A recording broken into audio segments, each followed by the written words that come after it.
Hello everybody and welcome back to World of Warships Legends. My name is Spartan Elite 43 and tonight we are back in the Kansas, but we're doing a special video. As you may have guessed by the title of the video, we're going to be checking out the brand new legendary mod, the Artillery Plotting Room plus. Alright, let's get into it. So first things first, I am using the William Sims build with one caveat.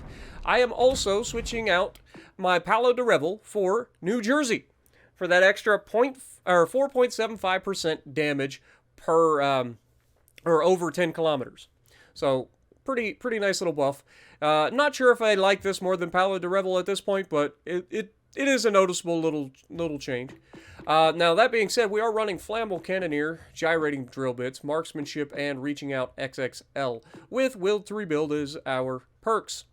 The reason I went back to Sims is just because of consistency. We ran this, you guys know that, we ran the Kansas and the Montana and so on for a few games during the live stream with the Azure Lane, New Jersey build, and it's just so noticeably worse when it comes to landing shells. So personally, you guys know me, I value consistency more than anything else. I want my shells, I know what they want, or I want to know what they're going to do every time I pull the trigger.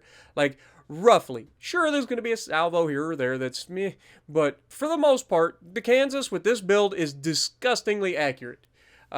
So, giving up a little bit of a reload on using Palo de Revel and going with the New Jersey Commander for a little bit extra damage, definitely going to be one of those situations where it's actually kind of worth it. But that being said, let's look at the rest. Obviously we've got main battery traverse speed. We've got the steering gears mod on here. We've got concealment system mod, and we have our artillery plotting room mod 2 legendary. Okay, it is the epic modification. Okay, main battery dispersion is -10. That is the base trait. But for every 2 citadels, you get a -2% to your dispersion. It's noticeable. So basically, if you get 2 citadels, you're already 1% better than you were before they nerfed the main battery or the artillery plotting room. And for I don't know how many times this stacks. Like, I don't know if it's infinite. Like, if you just keep getting citadels, you keep stacking this. But it is definitely a noticeable difference. And we'll get into the most ridiculous match in my Kansas I think I've ever had. Now, don't get me wrong. It's not going to be ridiculous because it was super crazy. It's a great game in damage-wise, but just what happens in this match is insane, and you definitely want to check it out because this is tying my record for most citadels in a game with my Kansas. You guys remember just recently we had a game where we did 8 citadels in the Kansas. Well, we just did it again. So it's pretty ridiculous. But with that being said, the rest of the build is everything's the same. And we're not going to hold you guys up. You guys know the deal. Let's get straight into the gameplay.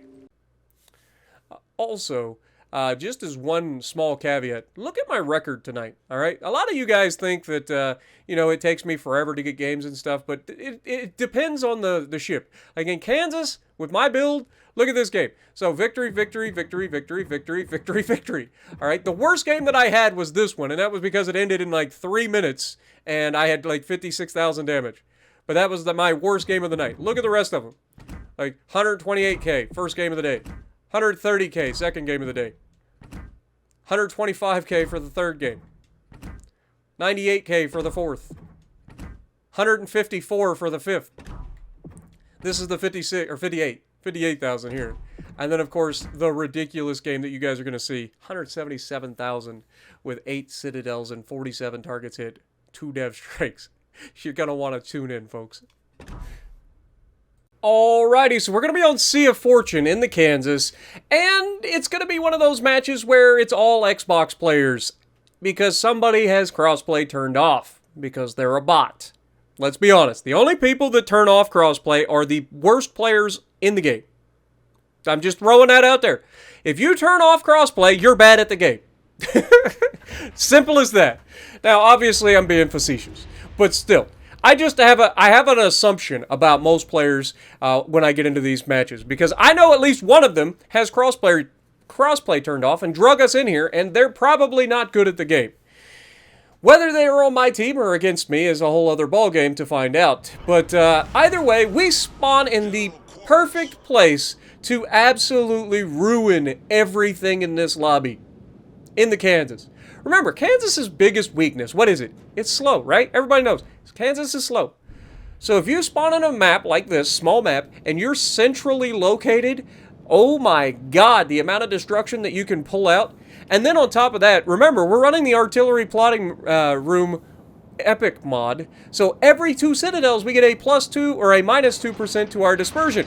Meaning, we get more and more accurate as the game commences, supposedly. So, I'll leave that up to you guys to decide. But, yeah, let's just put it this way. The enemy ain't ready. They're just not. You don't even realize just how bad this is going to be for the enemy. This is going to be a quick one. So, you know, don't think too hard about it. This match is going to go really quickly, but it's not going to limit. That just makes what happens that much more impressive, if you ask me. The fact that this match is a short match, it's only got 7 people per side instead of the normal 9, so we're missing 2 ships, and it's going to be over in very short order, means that this amount of damage with the amount of chaos that I just absolutely create in this match is beautiful. But right off the bat, we've got a broadside Massachusetts. That's why I love this spot. Like, this spot is deadly. Now, we get spotted here because of somebody has a plane up. That's normal. You get this early in the game, everybody throws a plane up, even though it does literally nothing. But right there, first citadel of the game. On a Massachusetts, nonetheless. Pretty solid. So we need one more to get our dispersion to pre-nerf levels plus 1%. So that would take us to a minus 12% of dispersion. Now here, I was salivating. Seeing a broadside Roma here, I was feeling pretty good. But unfortunately, he's going to get behind this island before I'm able to shoot him. And it's just what you hate to see. So we're just going to be patient. We've got a Flounder that's deciding to push towards us. We're not going to rush it. We don't need to go crazy here. We're going to sit tight. If you guys remember, this was... We just did this exact strategy in the Yami recently and absolutely neutered an entire lobby in the Yami. Same thing for this thing. Like, you just play it patiently, wait for these dummies to all go broadside like you don't exist, even though I've been spotted multiple times. Look at this guy. He has no idea I'm here. None. He has zero clue that I exist. Don't worry, folks. He's about to get a clue that I exist because in 3, 2, 1, shot out, and wait for it. Oh, and then, of course, the Roma backs out in front of us. Yeah, just a calm little 19,000 damage. We're already up to 37,000 damage. We didn't Citadel him, unfortunately, but we did smack the crap out of him. Now, Roma, he backs out in front of us, takes a pot shot at us, doesn't do crap. I mean, it's a Roma. I'm angled pretty well. I mean, if he shoots my superstructure, he could chunk me a little bit. This guy's burning at least 3 times. You can see all 3 fires, unless he's got the perk that gives him, or takes a fire away, so the superstructure counts as a single fire. But here we got another shot over the island just before he gets away, and that's not going to end well for him either. Another good chunk on him, and just like that, we're up to, you know, just a 49,000 damage. And that's when the Roma, who knows that I'm here, who has actively shot me multiple times, decides I'm going to pull out broadside, but I'm going to use my smoke screen. But then I'm going to fire my guns because, you know, smoke firing penalty means nothing to me. And now he's just stuck broadside waiting for the inevitable. And let's be honest, folks, we all know what's about to happen, but that doesn't make it any less amazing. Beautiful looking shot, expecting him to back up. That dispersion is god tier, and... pow! Just like that, we're up to 5 citadels for the game, a full-on dev strike, and we have our epic artillery mod activated. But not just once, but twice. So we officially have a plus 4% to, or a minus 4% to our dispersion. Which means a broadside Marlborough at 8.7 is probably not going to have a good time. Now that shot that the Marlborough just took, unfortunately, is going to stop this from being a dev strike as well. But we did absolutely... Well, never mind, he must have healed a little bit back. There's our second dev strike of the game. And we're up to 154,000 damage because of it. Like, you can't make this stuff up. What do these people think about? Like, does anybody know? at this point. I'm glad that they ended up on the red team for this one, and I'm glad that they're like I got to take advantage of the goofiness. But for reals, man, what goes through the minds of these people? I don't understand it.